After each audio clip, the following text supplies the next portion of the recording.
Hello dear students, welcome back to my channel physics SPC alternating current का एक question. A circuit connected to an AC source of EMF e equal to e naught sine 100t with t in second gives a phase difference of pi by 4 between EMF and current I. Which of the following circuit exhibits this? चार choice दे रखे हैं। Solution देखो, इन चार choice में एक RC circuit है और एक बार आरएल सर्किट है। तो अगर मैं एक बार आरसी सर्किट बना लूँ, आर और सी,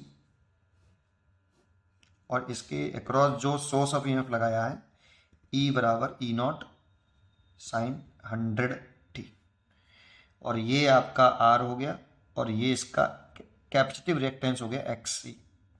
एक बार तो ये दे रखा है और एक सर्किट आरएल सर्किट कह रहा है, तो दैट मीन्स आर और इंडक्टर, ठीक है। और सोर्स यही लगाया है आपका ई बराबर ई नॉट साइन 100t। तो देखो, इसका अगर फेजर डायग्राम बनाते हैं तो इसका करंट और वोल्टेज सेम फेज में होता है, और इसका करंट के साथ वोल्टेज लैग करता है बेटा। वोल्टेज लैग करता है करंट से 90 डिग्री। इसमें बताएं तो इसमें करंट और वोल्टेज रेजिस्टेंस में सेम फेज में होता है, और इसका जो करंट है और जो वोल्टेज है, सॉरी, इसका जो वोल्टेज है वो लीड करता है करंट से 90 डिग्री इंडक्टर का। देखो, इसमें फेजर डायग्राम बनाते हैं इसका, तो हमारा किस तरह से बनेगा। एक करंट एट ए टाइम, करंट ऐसे, और ये आपका V0 R पीक वैल्यू, और ये V0 C ऐसे ऐसे, और इन दोनों का ये रिजल्टेंट V0 Z, ये V0 Z। तो इसका अगर एक और बनाएं तो ये इस तरह से बनेगा, I the function of t, और ये जो E है आपका ये वाला इसके साथ आ जाएगा। इसे मैं ऐसे कह रहा हूँ, v the function of t, इसी को मैं E बोल रहा हूँ। E की वैल्यू E0 साइन 100t है। इसके साथ ये फेज डिफरेंस हमें दे रखा है आपका pi by 4, that means 45 degree, ये दे रखा है हमें 45, ठीक है। और इसका एक डायग्राम और बना सकते हो आप, एक तो ये बना लिया, एक ये भी बना सकते हो इसके करस्पॉन्डिंग, कि I ऐसे, और ये बना दो R, और ये बना दो XC, और ये हो गया आपका ये Z, और ये हो गया 45 डिग्री। मैं केवल आरसी सर्किट के लिए कर रहे हैं, पहले आरसी सर्किट के लिए, ठीक है। तो आप चाहो तो इसे बना लो, इसे बना लो, इसे बना लो, सब एक ही बात है ये। तो इसमें अगर मैं दिखाऊं तो tan phi फेज डिफरेंस लिखूं तो tan 45 is equal to, perpendicular हो गया XC और बेस हो गया R। tan 45 की वैल्यू 1, तो XC is equal to R। तो XC और R इक्वल होने चाहिए इसके अंदर बेटा, आरसी सर्किट में। तो पहले आरसी सर्किट को चेक कर लेते हैं। तो पहले हमें XC और निकालना पड़ेगा, यहाँ पे सीध रखा है पहले वाले केस में।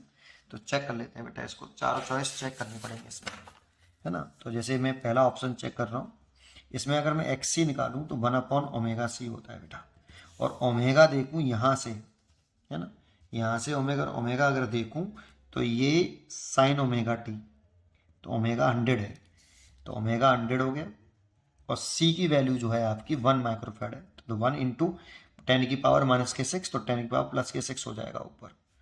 तो इससे ये देखो 10 की पावर 4 हो गया, ये ओम आया, है ना, इतना। तो और R कितना है बेटा, यहाँ पे R है 1 किलो ओम।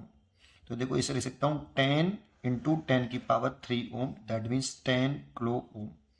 ये XC आया, और R दे रखा है इसमें 1 किलो ओम, R आया 1 किलो ओम। तो क्या ये इक्वल है बेटा, क्योंकि इक्वल होने चाहिए XC और R। क्या इक्वल है? नहीं। तो इसका मतलब ये वाला तो गलत है। RC सर्किट दूसरा चेक कर लेते हैं।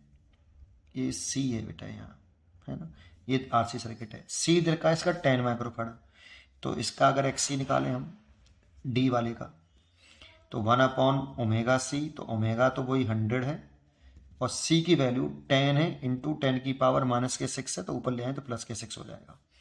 तो 3 जीरो कट जाएंगे इसकी, तो 10 की पावर 3 ओम आ जाएगा, दैट मीन्स 1 किलो ओम आ जाएगा। XC आया 1 किलो ओम, और R कितना दे रखा है, R भी 1 किलो ओम ही दे रखा है ना, R भी 1 किलो ओम दे रखा है। तो यहाँ R और XC बराबर है, दैट मीन्स ये चॉइस सही है बेटा, डी चॉइस सही है। तो देखो एक चेक कर लिया मैंने आरसी का, अगर आप चेक करना चाहो आरएल को करो या ना करो, कर लो पर फिर आरएल को। तो आरएल की अगर हम बात करें, अगर आपका आर और एल है, इसको भी चेक कर लेते हैं, वैसे आंसर तो मैच कर गया। तो इसमें देखो करंट और वोल्टेज तो सेम फेज में होते हैं, I the function of T and V zero R, और ये सेम फेज में है करंट और वोल्टेज। और इंडक्टर का जो वोल्टेज होता है वो करंट से लीड करता है 90 डिग्री, तो ये लीड कर रहा है, ये we zero L. Peak voltage vector के अकॉर्डिंग ऐड होते हैं बेटा, सारे नहीं होते। तो ये यहाँ पर ये जो आएगा ये रिजल्टेंट आ गया we zero Z, we zero भी बोल सकते हैं इसको, वी जीरो जेड। तो ये फेज डिफरेंस हो गया बेटा 5। चाहो तो इसे ऐसे बना सकते हो, i the function of t, और इसे बना सकते हो v the function of t. That means इसी को यहाँ ई बोल रहे हैं, e the function of t बोल रहे हैं, देखो e the function of t. तो इसके बीच में ये फेज डिफरेंस हमें दे रखा है 45 डिग्री, पाई बाई 4 दे रखा है। चाहो तो आप इसी को ऐसे ही बना सकते हो, i the function of t, और ये आर हो जाएगा रेजिस्टेंस वाला, और ये हो जाएगा एक्सएल ऐसे, और ये आपका इस तरह से बनाएंगे, ये जेड हो जाएगा बेटा ये, और ये 45 दे रखा है। तो यहाँ से भी 10 45 करेंगे तो परपेंडिकुलर ये वाला, दैट मीन्स ये वाला एक्सएल, और बेस ये, तो दैट मीन्स आर। 10 45 की वैल्यू 1, इसकी वैल्यू 1 रख देंगे तो एक्सएल और आर इसमें भी बराबर होगा। तो कुछ ऐसा होना चाहिए कि एक्सएल और आर बराबर होने चाहिए। तो इसमें भी फिर हमें आर एल सर्किट में आर दे रखा है 1 किलो ओम, एल दे रखा है, तो एक्सएल निकालना पड़ेगा। मैं कौन सी चॉइस चेक कर रहा हूँ, बी वाली। एक्सएल बराबर एल ओमेगा, एल दे रखा है इसमें 1 milli henry, that means 1 into 10⁻³ और हेनरी है, ये हो गया हेनरी में, मिली को चेंज कर लिया है हेनरी में, और ये 100 है, तो ये हो जाएगा 10⁻⁻1 है ना, दैट मीन्स 0.1 ओम। तो ये 0.1 ओम ही आ रहा है, और ये 1 किलो ओम है, तो ये तो बिल्कुल ही मैच नहीं कर रहा। और एक्सएल दूसरे का निकालें एल ओमेगा, तो एल कितना दे रखा है इसका 10 मिली हेनरी, तो 10 इंटू 10⁻³ और ये 100।